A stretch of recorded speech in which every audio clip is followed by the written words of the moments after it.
All right, so here's the objective for today.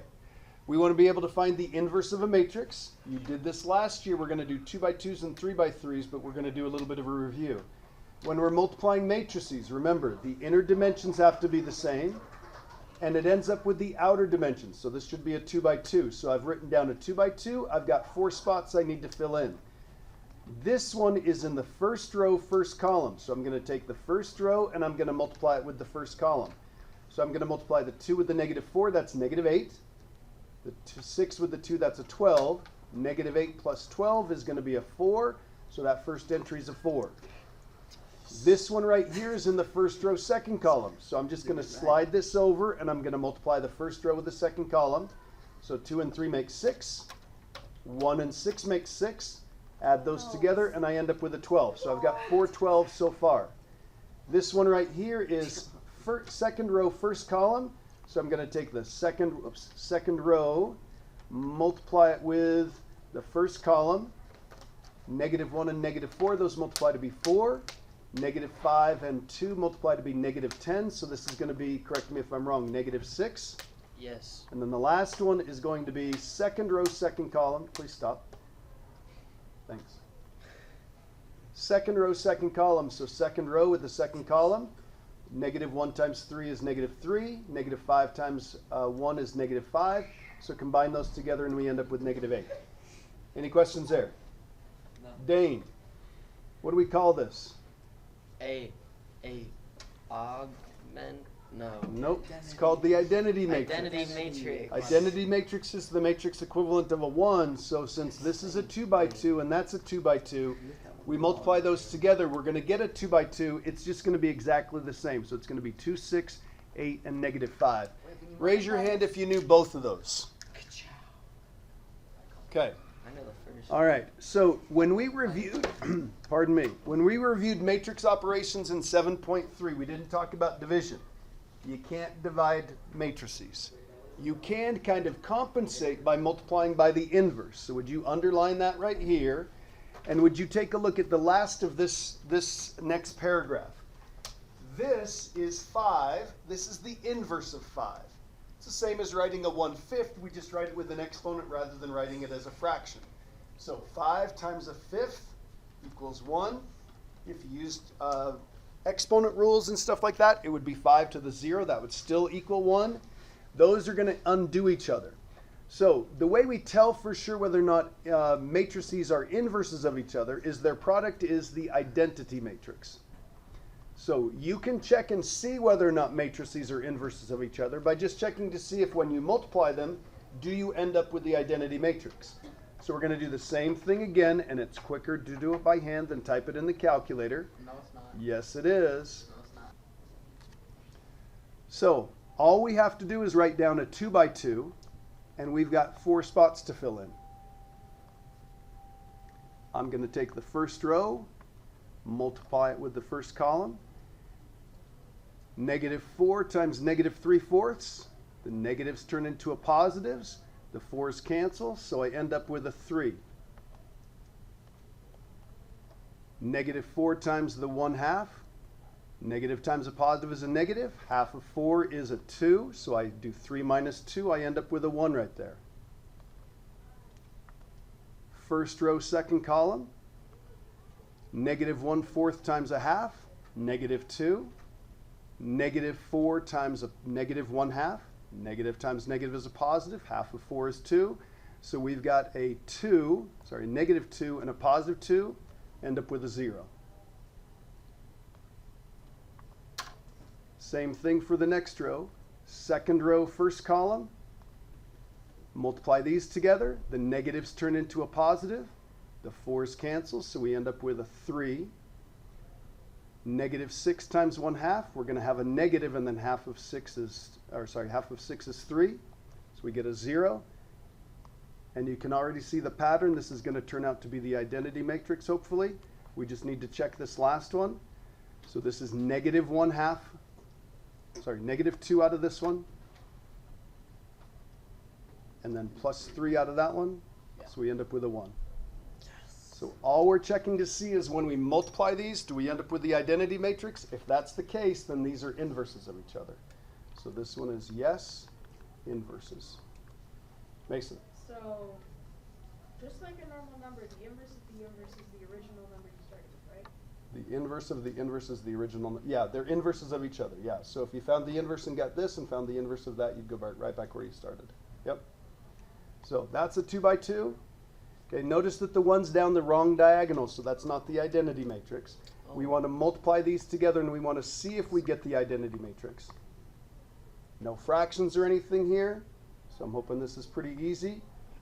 First row's all zeros, multiplied with the first column, which is 0 times 0, 0 times 1, that would be a 0.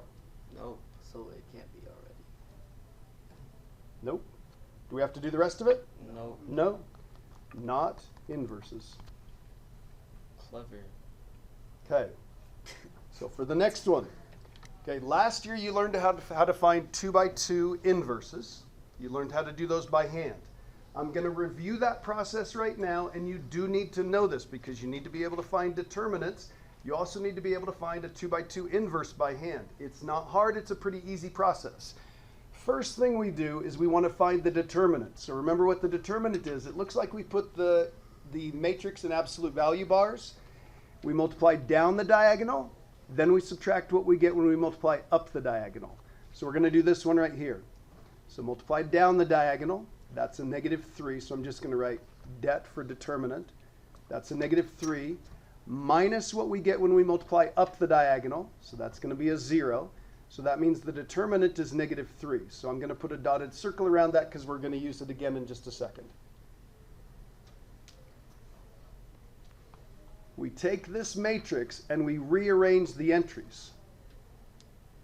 The downward diagonal, they actually swap places.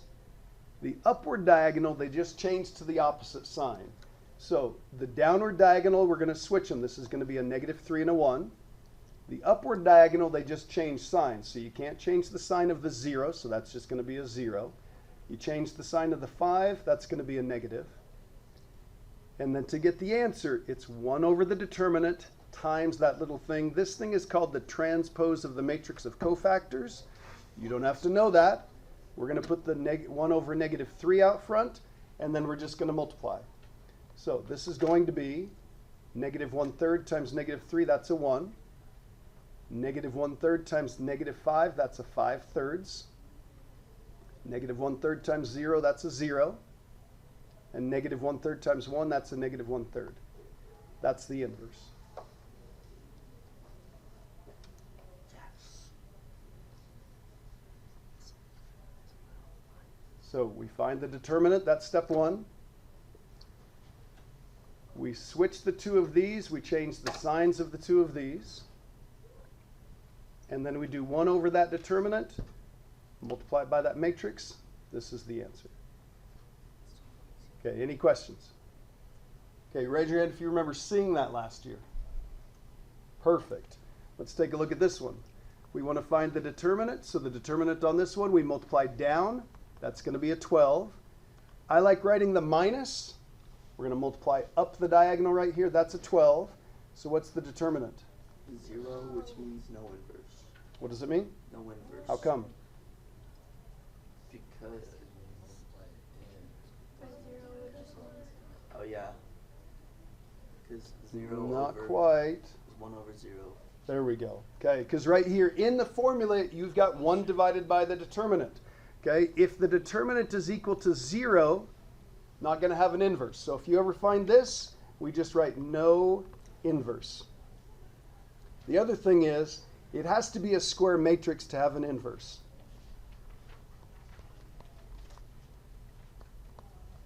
Okay, so it's got to be square. Okay, flip the page over.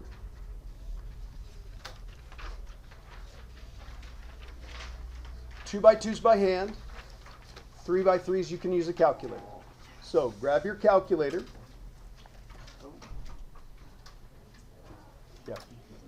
What if you do this by hand? Don't you have to write these 2 rows over here or something? There's a diagonal method for 3 by 3s, and then there's a cofactor expansion method. Yeah. Okay. So luckily we don't have to find the determinant of a 3 by 3 because it's like 3 or 4 times as much work as a 2 by 2. Okay, all we're going to do is we're going to type this into the calculator. So there are instructions over here, so we're just going to follow these. So we're going to hit matrix. We're going to go over to edit. We need to make sure we're putting in a 3x3. And since it's going to do all the work for you, all you have to do is just make sure you're typing stuff in the right way. Oh. That's cool.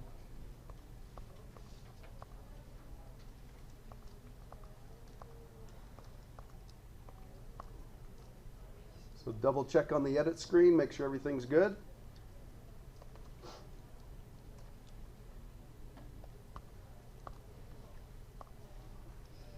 If you're using matrices, I always think it's a good idea to display the matrix. So then you're not just thinking you had it in there right, you can look at it and double check and make sure. Everybody got it? Okay, where's the inverse button? I did it.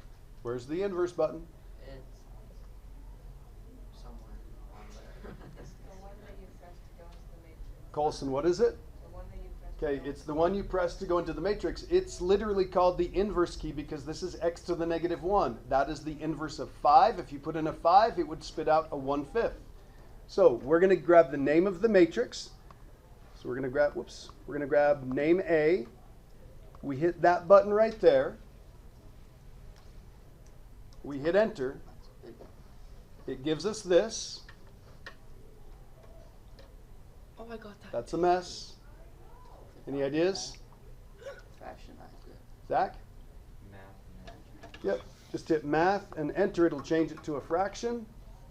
And there we've got those, I would say nice numbers, but they're not very nice. No. They're mean numbers. They are. So all we have to do is just write down what we got. Negative 1 over 27, 1 over 24, negative 5 over 72, negative 13 over 108.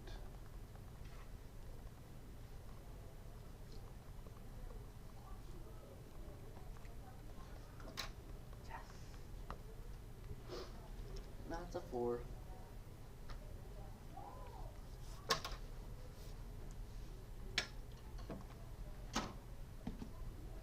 Can anybody guess what the determinant was?